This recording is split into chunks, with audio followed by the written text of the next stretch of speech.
Hey there YouTube, I'm Forrest, Latter-day Skeptic. In today's video, I have something new for you. As many of you know, my brother Jacob runs a channel called Thoughtful Faith, a channel focused more towards active church members looking to intellectually engage in religious discussions. I've made a few videos critiquing his content, and rather than going back and forth with response videos, we decided we'll have weekly discussions where one of us will critique the content of the other. The goal is to explore these ideas, find places that we can improve, and hopefully get a little bit closer to the truth. So in this first discussion, I'll be critiquing Jacob's 4-part series on his moral framework. So if you like the content here, please like and subscribe. We'll be putting out more videos like this in the future. Now on to the discussion. I hope you enjoy. And our goal tonight in this inaugural episode of us doing this is to explore some of these ideas together, to try our best to steelman one another's positions, and then kind of compare and contrast the differences in our perspectives. And Forrest puts out content on his channel, Latter-day Skeptic, and I put out content on my channel, Thoughtful Faith. And so you got two brothers with very different perspectives on things, and we're going to dig into kind of basically what we've talked about doing is sort of in every episode, we'll take either myself taking sort of the critic's position of something that Forrest has said on his channel, and he has to be sort of the apologist for his own position, or it'll be the opposite, where I will defend maybe something that I have on one of my videos while he offers some critique of that. So that's kind of the way that we're going to roll. And in this first episode, we're going to actually, Forrest is going to be playing the role of the critic, offering some thoughts or critique on some of the stuff that I've said in one of my videos. And so we'll dig right into it. So Forrest, you want to just kind of summarize where we're going with this one? Yeah, so the first video I wanted to dig in was you did like a little 4-part series on morality. And there's 2 clips in there that I really want to dig into. I don't know if you want to play the first clip or if you want me to steelman kind of the overarching premise first. Let's play the clip first that you want to play, and I believe it was on part 4, starting at about 9 minutes 9 seconds. Actually, for this one, I'm gonna because I just want to give like an overall argument of what your moral framework looks like, and then we can dive into each of these. Is that fine? Yeah, that's fine. Because luckily for me, you actually had like an actual argument written out, so it should be we should agree on it pretty quick. Cool. It was basically you had 2 premises that there is an objective standard, and that objective standard is well-being. Mm-hmm. So that's the first premise. The second premise is ought is the language that we use in relation to well-being on the direction you need to go in order to achieve the desired goal, which for everybody is well-being. Yeah, essentially the idea here is that being and well-being are objective phenomena in the world, right? Like suffering and then its opposite, which I'll call well-being. This is all kind of, a lot of people who know Sam Harris will be familiar with this kind of stuff. It's sort of like, this is part of the objective reality that we inhabit. Like you put your hand on a stove, it burns you, the experience exists in the universe. Okay.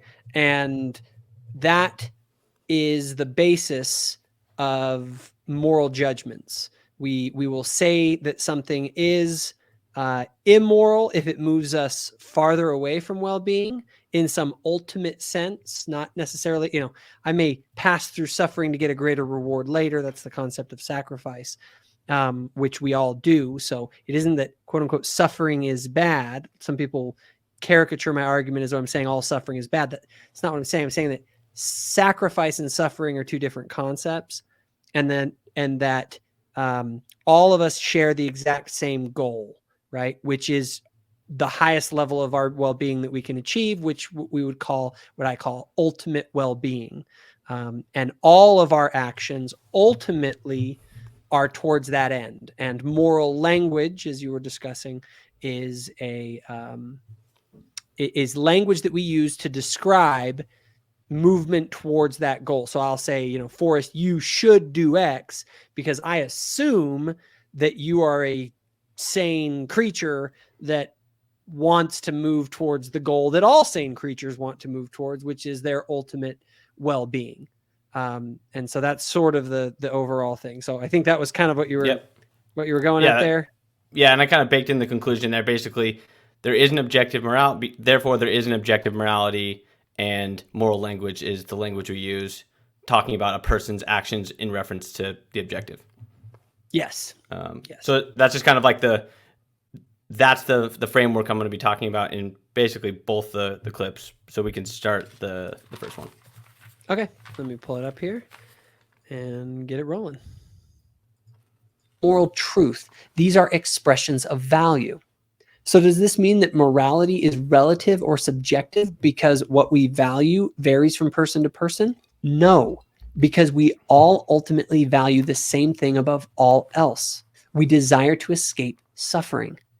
In fact, this is the very bedrock of all moral reasoning and language, as I have explained in my previous videos. We all want to get as far away from suffering as possible and approach some notion of ultimate well-being. The question becomes, how do we get there? The way we arrange the hierarchy of values is an expression of the roadmap we implicitly build for how we reach that end. Everyone, whether explicitly or implicitly, does this because it is requisite to act in the world. The only question is if one's hierarchy of values is properly calibrated towards ultimate well-being. And the nature of well-being and our desire to find it is the subject at the heart of our deepest existential longings and debates. Okay, so give me your thoughts on some of that. I chose that clip, honestly, just a little bit of a summary because it's at the tail end of the whole argument. And the reason I chose the very end is I want to talk first about the whole concept that you presented and how I believe you're being inconsistent with that moral framework and the way you discuss morality in a lot of other videos. Okay. So what I'm getting at is, do you believe that without God, you can have an objective moral framework? So, yes, that's actually a question that I've had to wrestle with as well. And I think it's a bit of a semantic point that I kind of struggle with. The reason this whole thing is about to be funny, by the way, and we've talked about this in the past, I should be the one that really wants to have an objective moral framework without God, and you should be the one that doesn't like that, and we're actually going to argue each other's points here. Well, but I'm arguing just for a consistency because it seems like in that whole series, you laid out there is an objective moral standard, and the big difference is that your ultimate well-being is defined on an eternal scale. Yes. So this is the way. Yes, and I'm gonna put this out there as something that maybe I'm still figuring out. Okay, so I'm gonna caveat this a little bit. And I guess we should caveat the whole conversation of all of these is ideally this is something we're always trying to figure out. Yeah, and we have more confidence in something, so I get it that a moral framework is. I guess I'll say this, that yes, suffering exists whether or not you believe in God, obviously. And sane, sentient, rational creatures and the language that we use to describe moral, if something is moral or not, has relationship to that. None of that changes whether or not there is a God. The difference is that the concept of well-being, if being is something that only exists on a 80-year timeline rather than you will always exist, are two different things. Now, and there's another angle, not just the time side of it. The other angle of this that's super important to keep in mind is that well-being as this sort of polar north star of if something is moral or not moral, in an 80-year timeline in a mortal world, it's sort of like you can get away with stuff. Like the morality that emerges from an 80-year existence rationally, logically, what logically follows from it is far different than if I'm accountable for every action that I do. For instance, if I go and hurt someone in this life, maybe I get away with it in this life. And I actually increase my well-being by enslaving another person. But in the eternities, I'm accountable to that. This is like the first problem that I'm going to be addressing. And this whole first problem that I'm addressing is just talking about the standard. It's not talking about how we get there. It's not talking about what emerges. It's just talking about, it's basically saying, are atheists allowed is it rational for atheists to talk about morality? Do they have any way that they can rationally do that? Because in a lot of videos, I've heard you, I think in the recent video with Chris Hanna, you had basically said anytime an atheist talks about morality, you laugh.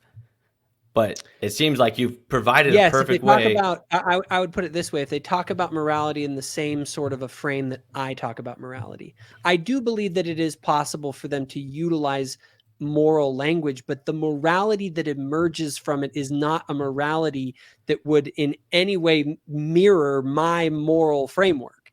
But I mean, the As I whole see thing it, mirrors. The only part that doesn't mirror is what ultimate well-being looks like. There's still perfectly good answers to should you kill your neighbor for no good reason. It seems like there's a lot of really good answers without ultimate well or so without heaven the that thing you'd be is like, no, that that'd be a bad idea. You're going to end up in prison and you're going to be really upset and your yeah, life's but going to the be thing is horrible. on that same moral framework, you could say, well, if you can get away with it, you should do it. You know Well, what I not mean? necessarily. Well, again, I actually have heard. So Do you believe here's we have a again, conscience, for I think there's even a if you bit can of a get away with semant. things, can you Oh, get go away ahead. with it to yourself? This is actually a point that Jordan Peterson brings up a lot. Is and I think it's in Brothers Karamazov. Like the whole point is you have a conscience, and that is something you can't get away from, even if you can get away with things. You might be able to socially get away with things, but can you get away from your own conscience? Yeah. Okay. So what you're saying here, to kind of steelman your critique here, is that even if someone gets away with something, we have these, I think Hume even might have spoke of them as our moral sentiments, and you can't get away with those. They're just inbred in you, and you will never find well-being in doing certain things that are wrong because they just affect your well-being. If you go and abuse a child, like you're never going to feel good about that. Yes, that's what I'm saying, but I do want to kind of keep steering us back to all I'm saying is there are possibilities for how you can talk. Like these are debates that could be had in an atheist worldview about how morality could emerge or how you should Yeah. act in the Okay. world So that let me are let me grant let rational. me grant let me grant a point that I think that you have right here. Can an atheist have a moral system that is objectively based in well-being and suffering along an 80-year timeline? Yes, I concede it 100%.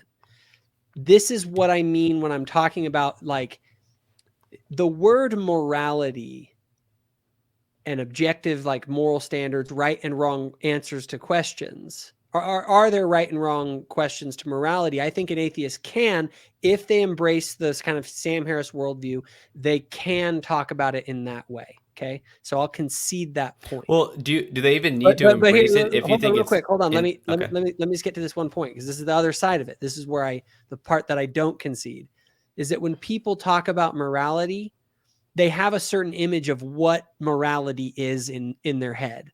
There are things like, do unto others as you would have them do unto you. And so they're thinking, well, I can embrace the same sort of moral principles coherently that you religious people embrace and still be an atheist. My point is that the morality that actually logically follows from well-being as the standard, if you only exist forever and if there's no such thing as ultimate justice,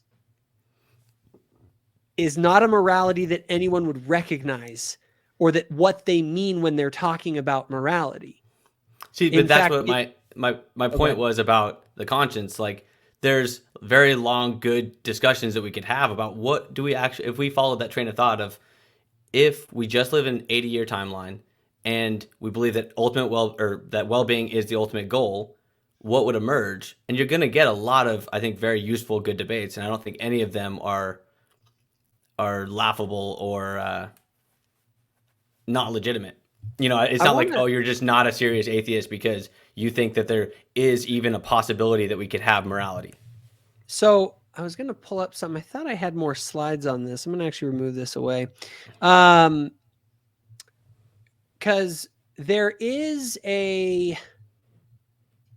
Let me actually bring something up. Okay. I'm going to pull up something on the screen here. That I believe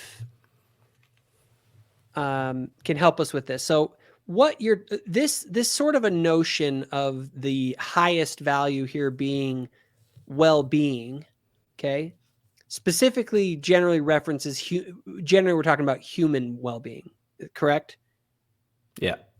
Okay. I mean, I typically am, but there's definitely a big push even in the atheist community to non-human animals is what you refer. Wait, what is that? Non-human animals. Yeah, Basically, basically animals other are starting sentient to creatures that can feel pain, right? like. I actually think that in 100 years they'll look back on us eating animals, and that'll be the like you'll get canceled for watching this video because we're not vegans. Exactly. So and that's fine. So I'm going to stick to humanism specifically. Okay. I'm not going to go to the broader conceptions here because I kind of have this worldview flow chart that I've talked about. You know, if there is no God, I think, Forrest, for you tend to fall into the secular humanist movement generally, that you are very much concerned with human well-being. But I want to talk for a minute about humanism just generally, because as I see it, humanism kind of has to break up into two different camps. Okay. Either a person because we talk about well-being, we're talking about it in the ether, right? My thing is we have to get concrete, like whose well-being ultimately takes priority, mine or everybody's, right?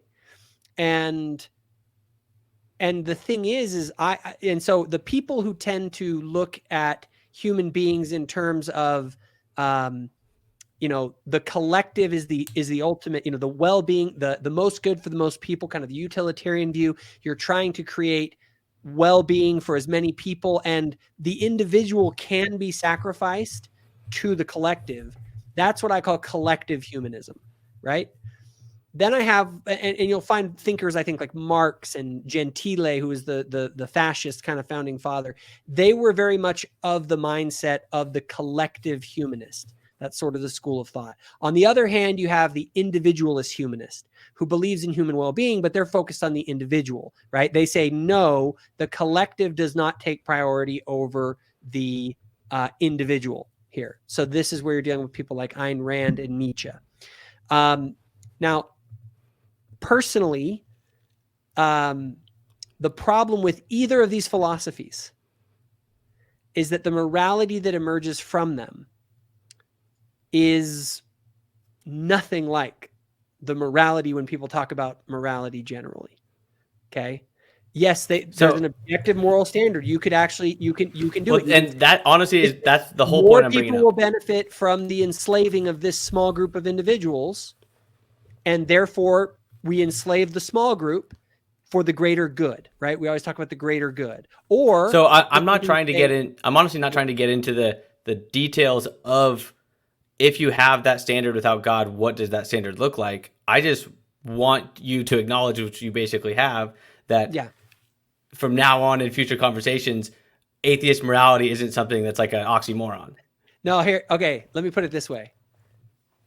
Atheist morality is an oxymoron if by morality you mean a morality that is anything close to what Christians are talking about.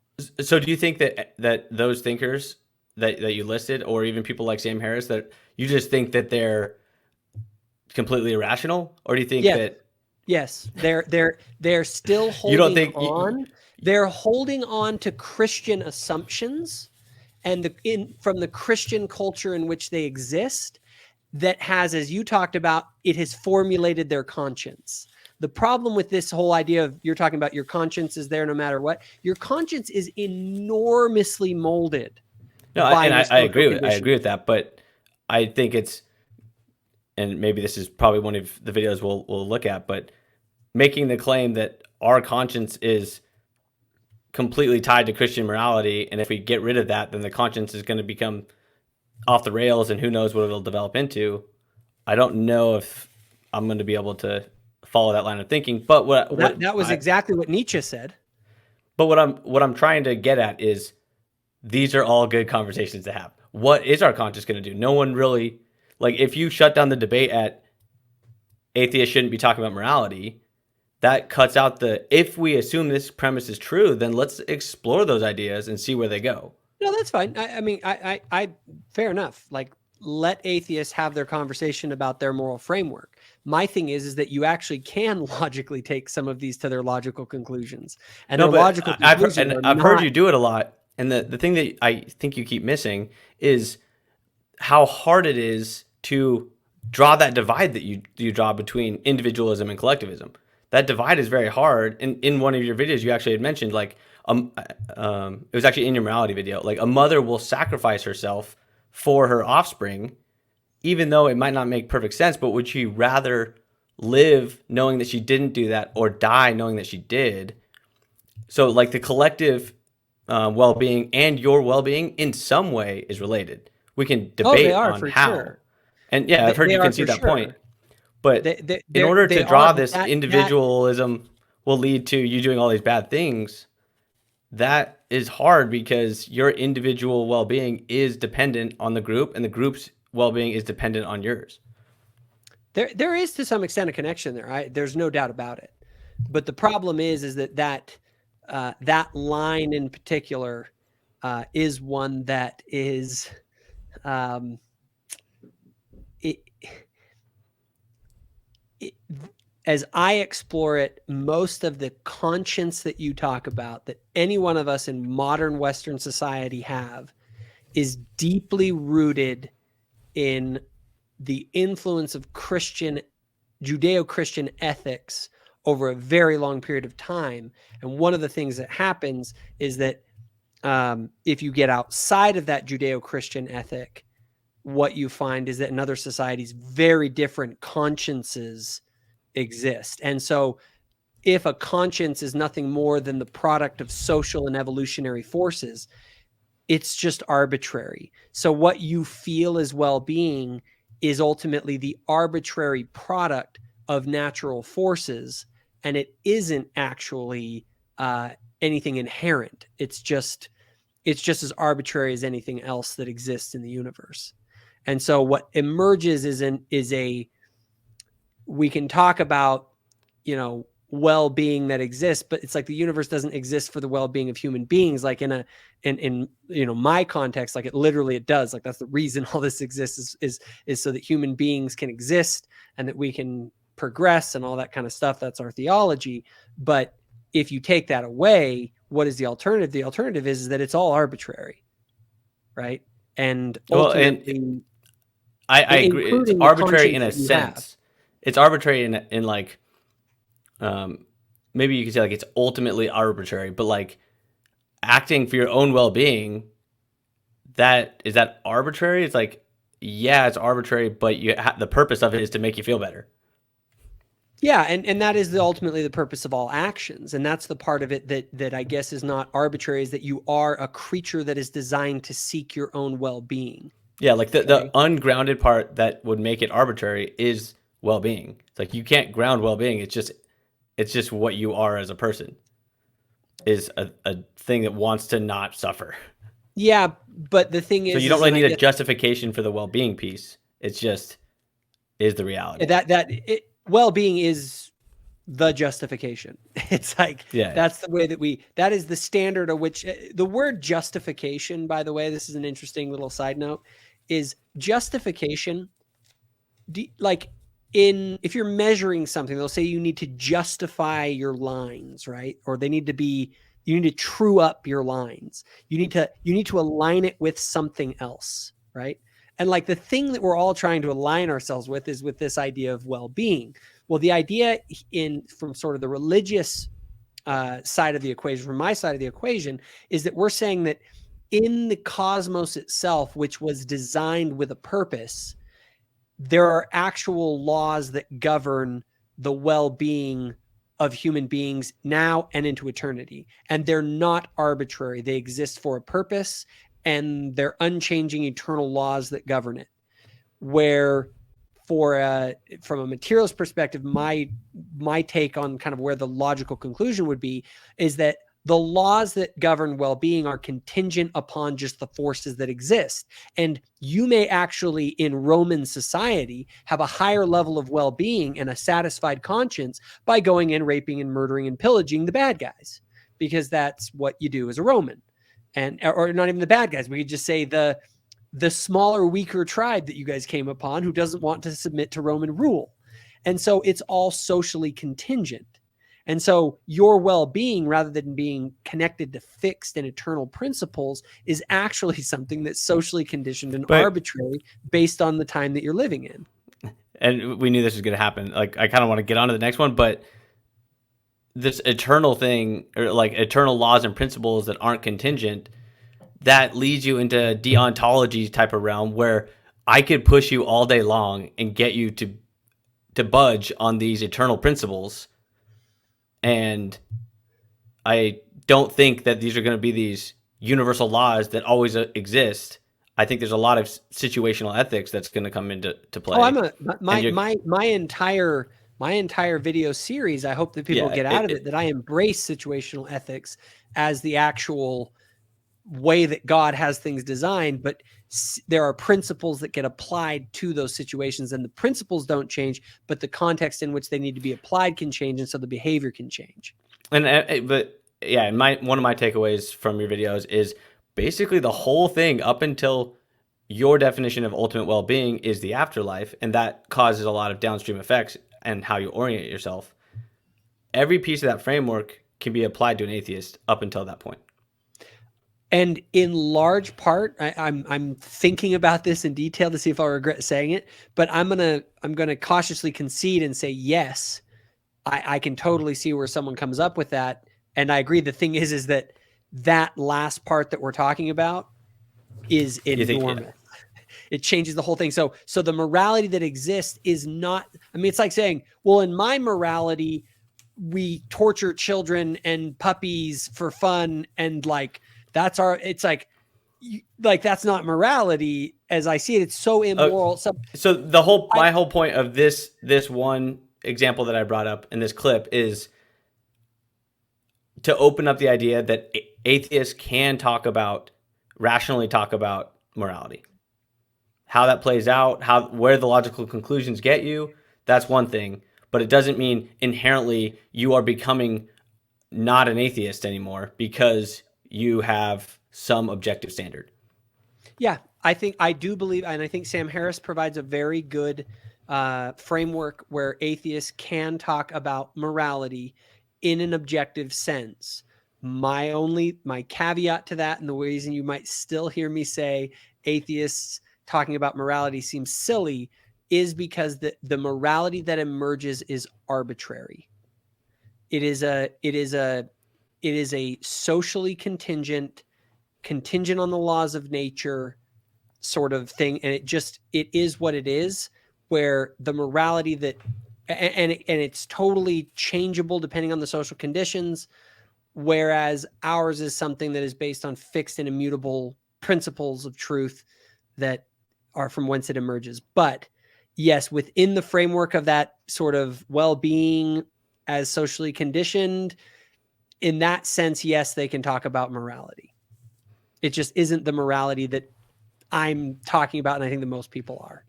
Yeah, and that's fine. I just mostly want to start to push this idea that there is a good conversation to be had there and explored. Yeah. All right. I'm down to move on to the second one. Let's go on to the next clip here. You have it pulled up. Yeah. What now that we just episode? Just tell me what episode and like what part. Episode 3. Okay. Sorry, episode 2. Okay. 1 minute 38 seconds. All right, let me pull it up here. You said it is an episode. Oops. Let me pull it up here. I think it's episode 2. It might be episode 3. We'll see. It's episode 2, you said? We'll see. I'm pretty sure it is. Episode 2. And what is the time frame on it? 1:38. 1:38. Oh, right in the beginning of it. Look at that. Here we go. open up this thing all the way. And one objection people may have is that suffering and well-being are experienced subjectively. If by this they mean that suffering is a matter of perception, then yes, I agree. However, all of reality is ultimately a matter of subjective perception. Does this mean that all of reality itself is entirely subjective? Of course not. All perception is by definition subjective. But the question is if that perception is purely the creation of the mind, or if it is a reflection of an objective reality outside of the mind. On the other hand, if I say I like green and you say that you like blue, these are not a description of a reality outside of one's head. They are merely statements of subjective preference. This is a critical distinction. Subjective perception is the way that we subjectively interpret a reality that exists outside of ourselves, which may or may not be accurate. However, subjective preference is purely a mental construct without a right or wrong answer, because it is not a description of anything in objective reality. To say that suffering is perceived by a subject is just to state the obvious. Okay, I almost want to continue playing it because I think this next part is very critical. Oh, that's fine. You can. Let's continue playing this a little bit further. There is a deeper question. Is suffering merely a matter of subjective preference, or is it part of our existence with the rich, multi-layered reality that we inhabit? Suffering and its opposite are arguably the most real thing that exists. Okay, I just wanted to have that last point there kind of made. So go ahead and perhaps kind of steel man what I was saying before you jump into the critique. The funny thing is, after I've just, in my opinion, scored a win for atheism, objective morality, I'm actually going to disagree with it. And I just think that it's actually not objective. But so to steel man, you're saying there's subjective and objective. Objective, by its very nature, is talking about something that exists outside of the mind. And subjective is something that is in the mind, although there's kind of this gray area of like, we interpret everything through the mind. So even though something may go through the mind, the fact that it's rooted in something outside of it, that's what makes it objective. Something like that. I'm gonna go back to this little part of the video and actually have you take a look at it as we discuss it. This is super important. Believe me, this is one of those areas. When I made this video, I spent like several days or more trying to look up everything I could on the nature of the subjective versus the objective. And it's actually like linguistically, there's all sorts of bull crap, and it's hard to figure out what people are even talking about. Yeah, and thinking about it, it's one of those things where it's like when you repeat a word over and over and it starts to like lose its meaning. It's like, wait a minute, why are we even talking about this? I can't remember. Yes, and the whole subjective versus objective is one of these areas we get. I know in our family conversations, it's always a sticking point that we get down to. But what I've come to figure out is I think it's mainly due to a linguistic problem where we don't distinguish between this. Are we talking about a subjective preference, or are we talking about a subjective perception of an objective reality, right? So I think I'm still confused by, I think these are also confusing words, but I think I found, and let's see if you agree with me, a way, kind of like a litmus test that I think can help solve this. Okay, and it's basically, can it, in theory, be solved by a third-party arbitrator? That would be an objective thing, something that can get, there is some way of measuring this. There is some way that if we're having a dispute, there is a third party that could say, no, force is right here. I'm going to tentatively agree, but I think that it's one of those ones that I'm kind of like... You're like, where are the holes? There might be some holes somewhere. Yeah. So that's how I think, because I think that's actually what is... I'm kind of at, like, why do we care about objective versus subjective? Because if we go back here to this idea, it's one thing for me to say that I like the color green. It's another thing for me to say that the paper in the other room is green. right? One is a statement about preference. Another is a statement about perception. One of them is literally just like, there's no right or wrong answer to, green. Is green the best color? You know what I mean? There is a right or wrong answer to matters of perception. I could be shown that my perception, or be given good reasons to believe that my perception is actually incorrect, right? And those who are kind of the hardcore sort of quote unquote subjectivist types say everything is just a matter of subjective.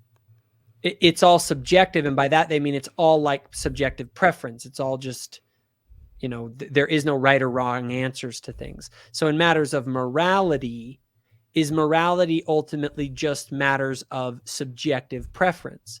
Like, I like torturing dogs. You don't. There's no right or wrong answer, right? But if we're dealing with suffering, meaning our own suffering, while it is a matter of perception, it is, it's not just a matter of preference.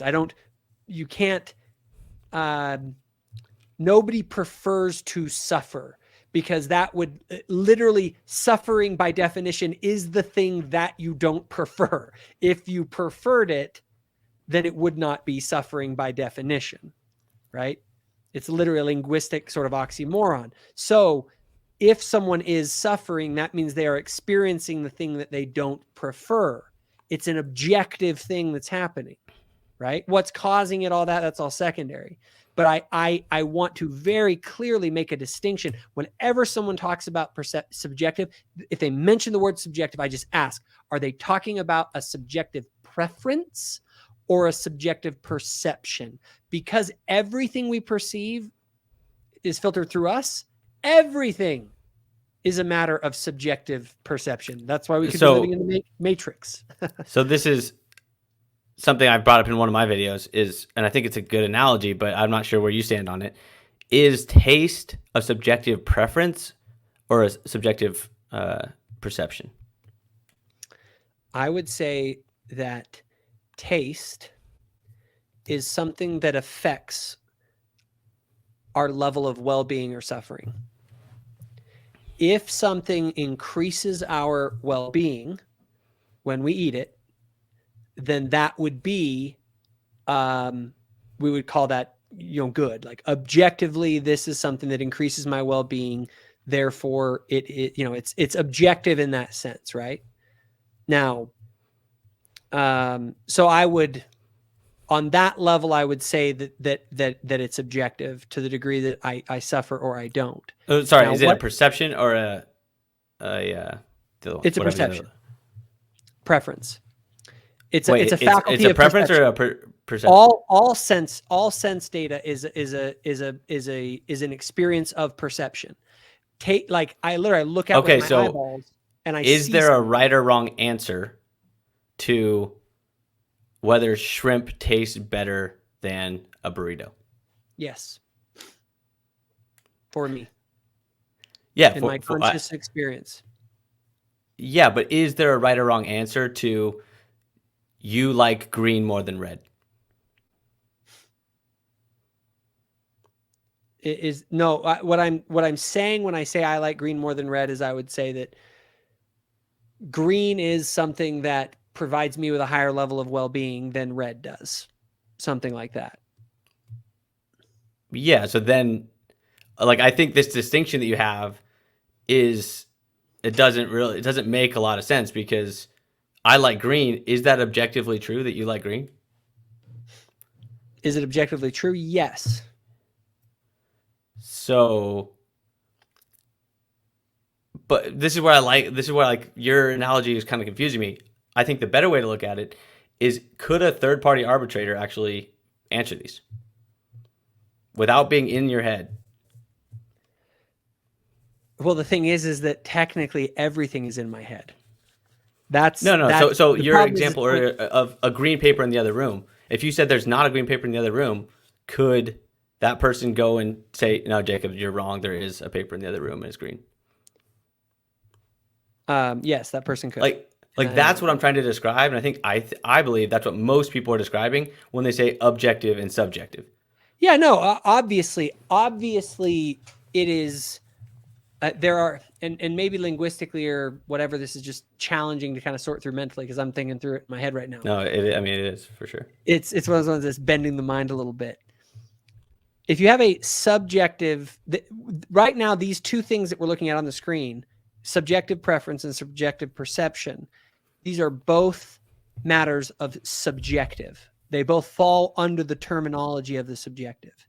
Okay. The objective is the thing outside of ourself, right? The thing outside of our mind entirely, the green piece of paper in the other room. Okay. The difference is that one is a perception of an objective reality. The other is just merely an arbitrary taste that we have. Well, so I would 100% put I like shrimp under subjective preference, according to this breakdown. So yes, and yes, I like shrimp is a subjective preference, but the reason a person would say that is because of an objective phenomena that they have when interacting with shrimp. That it but then their well-being. So this, I mean, I do agree that you could actually take this to a fun place of like everything is objective at the end of the day, because in theory, if we knew the mind well enough, you could literally measure all of this. Mm-hmm. And I don't need to talk to you anymore. I could literally say, I know you like shrimp because I ran the AI on your brain and it says Jacob likes shrimps because these neurons fired. Like, so that exists. But besides going into that world, the only way I can know what's going to bring you well-being is to be in your head experiencing it.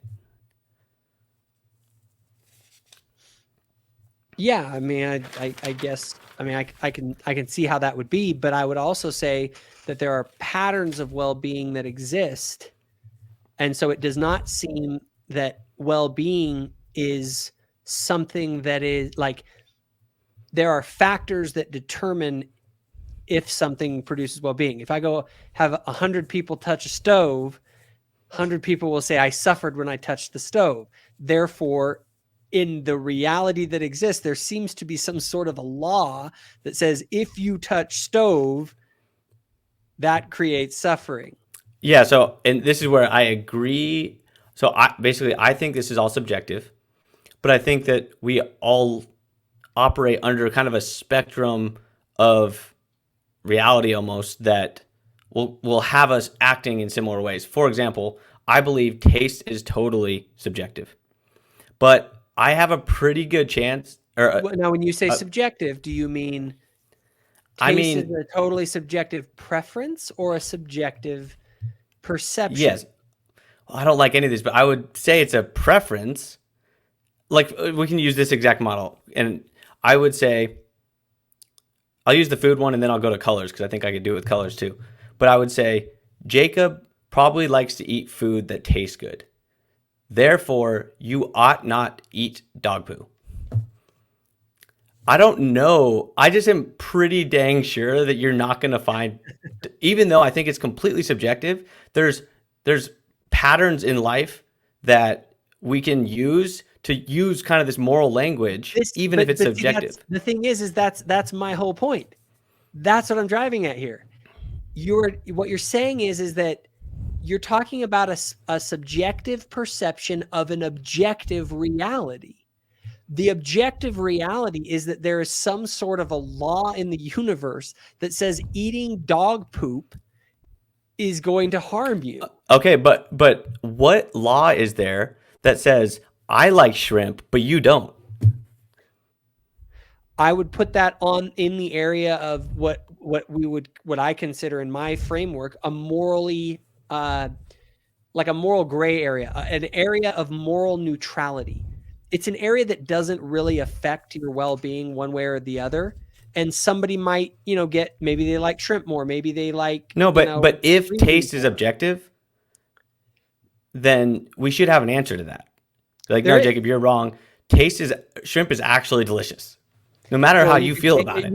You could say that given your constitution, and even on the materialist side, you could do this. You could say, Forrest, given your constitution of the way that your neurons and everything are built in your body and your brain, eating shrimp will cause you immense pleasure. We've done the calculations. Yeah, right? But that's what I'm saying is, aside from that case, because if you want to say that there's that case, in my opinion, takes away subjective anything. There's no such thing as subjective at that point. That's just pure determinism, and we actually could figure everything out, and there's no such thing as subjectivity. But the way we typically refer to subjective is we all have different preferences, and because of those different preferences, you may like to enslave and murder people, and I may not like to do that. And who is right, we don't actually know. And I would say, yeah, if it is ultimately arbitrary and socially conditioned, then in Rome, you might have been your well-being, because of the constitution that happened to you and the creation of you through the social conditioning of your environment, which is very much what kind of Foucault talks about, is that, and even Nietzsche, that there is a morality that is created by your society that you're in, and that you will experience well-being by conforming basically to the social norms of the herd that you're a part of. What I'm saying is that no, there are actual right and wrong moral answers to moral questions, regardless of the herd that you're in, because we're not just animals, and there's actual accountability for this stuff in an eternal timescale. But this is, I think, the dilemma that you're going to run into. That's the hard part, is you can have the world set up the exact same way and insert two different people. And if well-being is your standard, their answers to those questions are actually, or the moral answer to the dilemma that they're in could be different for different people. If well-being is your standard. To a certain extent, I agree with that. And I think that's part of the point of my video. So that's what makes things subjective. That's the problem of subjectivity, is now it's like, wow, you can't say, hey, if you're in this dilemma, no doing this. I wouldn't say subjective. I would say situationally based. No, but I'm saying the situation is the same. We're taking situational ethics out of it. We're saying Jacob and Forrest are in the same position, and there could be different answers to what the morally right choice is, because we have different preferences and different things that'll bring us more well-being. Well, I would think that there might be areas that are more morally ambiguous, but I can't see a scenario where if you put two different people in the same place and say, hey guys, touch the stove, and that there's, in some world, one of them is going to be like, yay, this is wonderful, I feel great now that my hand is burning. And so I think there are scenarios. So I mean, I can come up with good examples of, like, Jacob, you have to either run 50 miles or bike 200 miles. What's going to bring you more suffering? For me, it would be probably running. I'll pick whatever the opposite is. And I could say, for me, biking would bring me more suffering. Yeah, I don't necessarily disagree with that. I'm not saying that every single that in a morally like that's the thing. Some things are in what I call the range of moral ambiguity. Like, they don't really, like, it's sort of like, is pasta going to bring you greater well-being, or will pizza? And it's like, both of them. So I understand the moral ambiguity, because I pushed you on it a couple times of, like, yeah, under this framework, technically every decision you make is a moral decision. Yes. But this is where it's not just moral ambiguity. There's, like, serious issue, the classic, like, trolley problem. You can get serious issues and have people come at this from different angles, and that everyone's confused and everyone has different feelings about it. The trolley problem where would you push somebody in front of the train in order to stop it from hitting? If two people are tied down on the tracks, let's say, and there's one person, if you shove him in front of the train will actually stop, and you'll save those two people. Like, is that a morally ambiguous, as kind of like insignificant thing? It's like, that is an extremely morally challenging situation. And what is going to bring the actor, the person that's either pushing or not pushing better well-being, is going to change from person to person. Like, you may be able to live with the fact that you saved two people by shoving someone. I would say it's even more complicated than that. It really has more to do with the nature of being itself.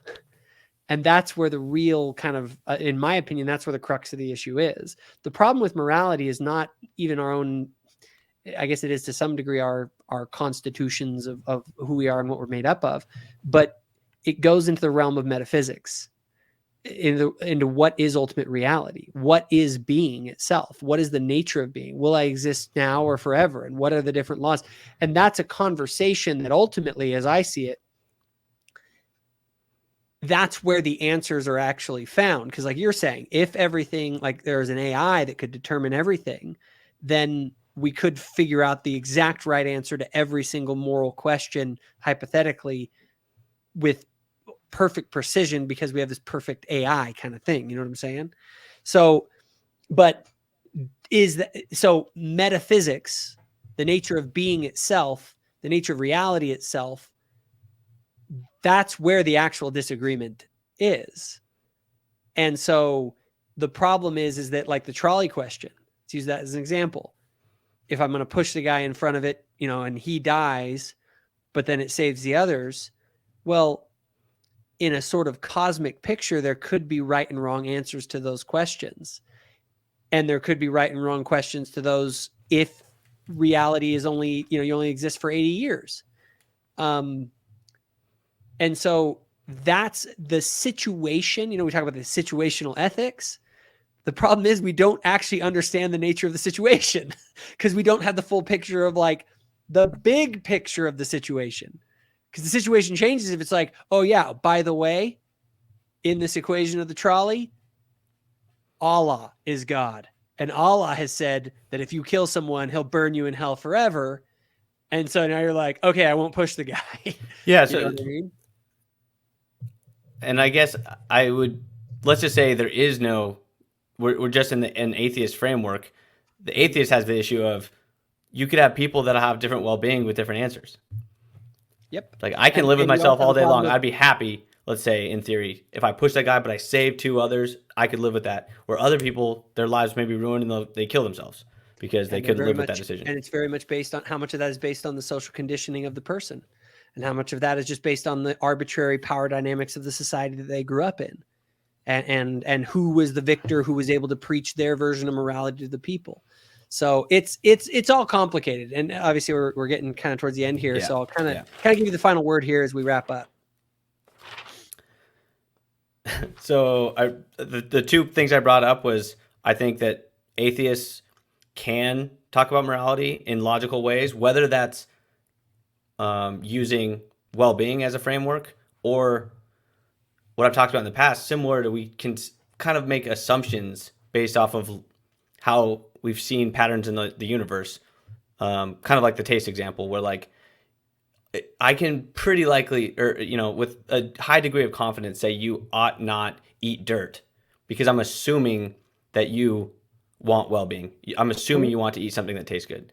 So even without this objective standard, the way my moral framework works is I make one assumption, and that assumption is that you want well-being. And then I think at that point, it basically becomes an objective standard. Or yeah, not exactly, but we can get into that in a different clip.